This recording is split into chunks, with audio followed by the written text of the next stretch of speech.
Saya Bapak Jody Asmara, perwakilan dari mahasiswa dari Elektro. Baik Mas, terima kasih. Dan kami menanyakan beberapa pendapat dari Mas. Jadi yang salah satunya itu menurut Masnya ini mengenai dengan sila keempat ini, pemilu tahun ini sesuai nggak dengan asas pemilu yaitu bersih, apakah sudah adil dan sesuai dengan Baik, terima kasih atas pertanyaannya. Kalau dari dilihat aspek secara luas, tentunya Juli sudah berhasil dilaksanakan.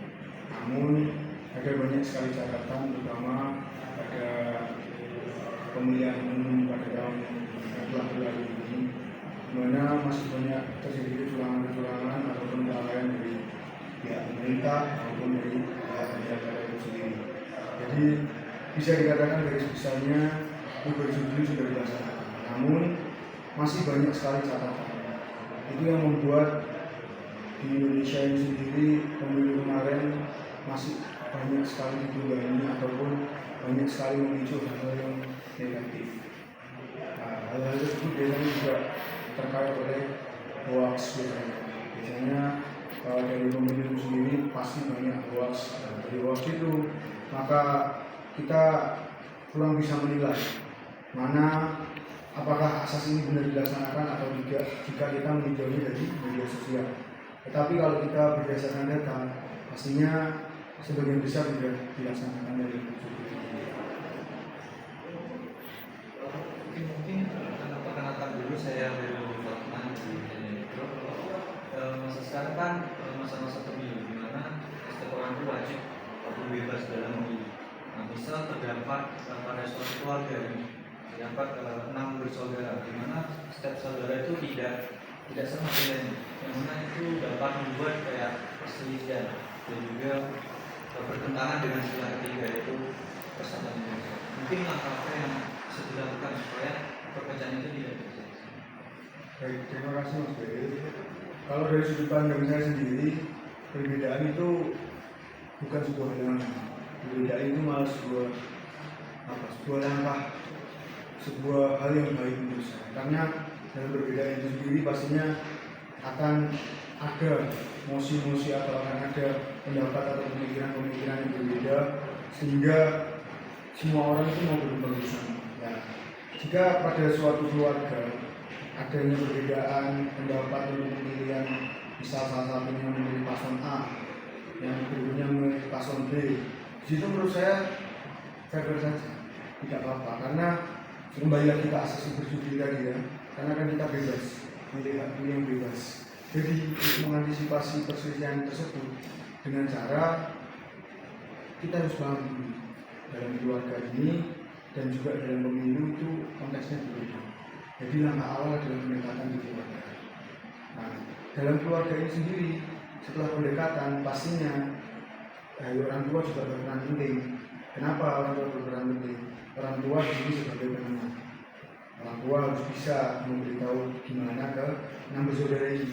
Jadi kan 6 bersaudara ya, nah, dari 6 bersaudara ini gimana cara untuk berpikir yang baik, gimana untuk mengungkapkan pendapat yang baik, gimana untuk menggunakan hak pilihnya. Jadi di sini menurut saya malah sangat bagus jika dalam satu keluarga itu memiliki pendapat masing-masing. Dan itu bukan sebuah masalah kalau bisa diselesaikan secara keluarga. Jadi intinya langkah awal yang utama adalah pendekatan dengan keluarga, pengertian kepada anak itu sendiri dari orang tua, dan juga kalau dari pemerintah apa? Dari pemerintah yang memberikan penyuluhan-penyuluhan, bisa lewat media sosial, bisa lewat FPN, ataupun orang-orang dari pemerintah yang langsung berkomunikasi. Berarti sangat penting ya Mas. Sangat penting. baik. Sebelumnya saya ingin sebelumnya saya memperkenalkan diri terlebih dahulu. Nama saya Michael Lawrence dulu dari Teknik Elektro juga. Ini kan saya ingin menanyakan pendapat Mas terkait informasi tentang adanya golput yang cukup banyak presentasinya di berbagai daerah. Salah satu contoh paling besar itu kemarin di NTT itu persentase golputnya itu cukup besar. di keluarga aslinya di sana. Nah, yang ingin saya tanyakan itu melalui Pancasila segala tempat itu terkait dengan kalimat kebijaksanaan dan kebijaksanaan perwakilan. Berarti kan sebenarnya masyarakat ini kan merupakan sebuah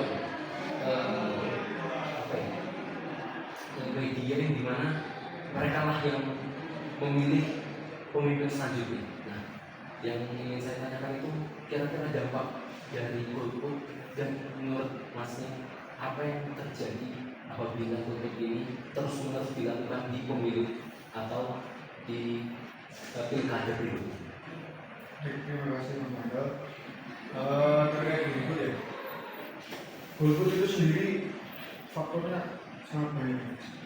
Mungkin kalau tidak dari data sendiri yang seperti dari Mas Michael, keterbatasan informasi yang membuat mereka belum bisa memilih, ataupun dari keterbatasan sarana transportasi, sarana prasarana di sana yang kurang. Mungkin itu juga menjadi salah satu faktor kenapa golput ini bisa terjadi di sana. Nah, apa sih dampaknya golput untuk kedepannya kalau memang masih terus berlanjut seperti ini? Jelas dampaknya luar biasa di demokrasi Indonesia. Karena seperti yang kita tahu sendiri bahwa masyarakat Indonesia menganut demokrasi di Indonesia sendiri, ya. Berarti demokrasi ini kembali dari rakyat untuk rakyat. Makanya dari itu kalau rakyat sendiri Indonesia menentukan pilihannya, itu akan sulit untuk bagaimana Indonesia ini bawa ke depan.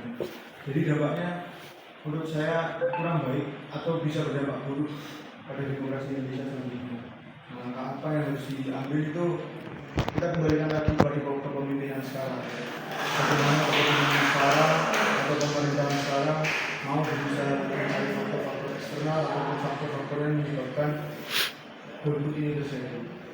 Atau mungkin dari prasarana yang tadi saya sebutkan, atau mungkin dari kurangnya informasi, atau mungkin kurangnya pengetahuan, bahkan pengetahuan dasar dari masyarakat sekitar tersebut. Pemahaman politik di sana yang kurang. Jadi mungkin langkah awalnya untuk memperbaiki golput ini sendiri adalah pendekatan pemerintah ke masyarakat. Mungkin dari saya ingin bertanya, sebelumnya perkenalkan saya Muhammad Rizky dari Fakultas Teknik. Saya ingin bertanya kepada Anda mengenai salah satu strategi politik, yaitu dengan menempatkan dirinya itu sebagai orang yang tertindas. Misalnya ada paslon A gitu, sengaja untuk menyampaikan gagasan yang sedikit kontroversial. Jadi banyak masyarakat yang menghujatnya. Nah, strategi ini yaitu untuk mencari belas kasihan dari masyarakat. Nah, lalu yang ingin saya tanyakan itu apakah strategi seperti itu sah-sah saja dalam nilai-nilai moral Pancasila atau ada yang dilanggar? Baik, terima kasih Mas. Kalau terkait hal tersebut, jadi kita di sini membahas strategi politik dari paslon-paslon. Salah satunya strategi politik playing victim dari dia menjadikan dirinya sebagai victim dari perbuatannya sendiri. Jadi kalau menurut saya segala strategi dalam politik itu sah saja. Tetapi kalau kita dengan parameternya Pancasila, pasti ada beberapa hal yang dilanggar. Nah, tetapi dari politik ini sendiri, kalau kita membandingkan strategi yang digunakan playing victim dan juga strategi pendekatan masyarakat yang baik seperti strategi yang ceria ataupun strategi yang cukup, menurut saya cukup membuat masyarakat resah dengan memberikan berita-berita hoax dan lain-lain, itu kalau menurut saya semuanya sah-sah saja selama parameternya bukan dari Pancasila sendiri. Tapi kalau parameternya sudah menggunakan Pancasila sebagai dasar negara kita, jelas itu perlu adanya peninjauan dan juga kedepannya mungkin perlu adanya antisipasi tersebut. Dan antisipasinya dari mana? Antisipasinya bisa dari KPU sendiri ataupun dari masyarakat yang memilih. Jadi kalau dalam pemilihan umum itu harus dua arah. Jadi dari mereka, dari KPU, dari pemerintahnya memberikan sarana prasarana dari kita sebagai masyarakat juga harus dapat memilih. Jadi tidak sepenuhnya tidak harus itu yang disalahkan pemerintah terus, tidak harus yang disalahkan paslon-paslonnya terus. Dari masyarakat juga perlu adanya pengembangan dari SDM-nya dan juga wawas politik itu penting, wawas politik dengan landasan Pancasila itu dari saya. Baik, izin bertanya ke Mas. Perkenalkan nama saya Umar Khattab. Jadi pertanyaan saya itu, misal ini ada dua pemimpin yang menyalurkan, nah, tetapi pada pemimpin tersebut keduanya masih tidak terlalu bagus dan dua-duanya itu kurang baik, itu bagaimana Mas untuk pemilihannya? Terima kasih atas pertanyaan teman-teman. Kalau dari saya sendiri, apabila ada dua pemimpin dan keduanya itu kurang baik, di sini kan berarti kita tetap diharuskan untuk memilih salah satu. Nah, kita coba telusuri lagi dari pemimpin A yang kurang baik yang bagaimana, dari pemimpin B yang kurang baik yang bagaimana. Dan itu kita kembalikan lagi ke nilai Pancasila dan juga pada pilihan hidup kita sendiri.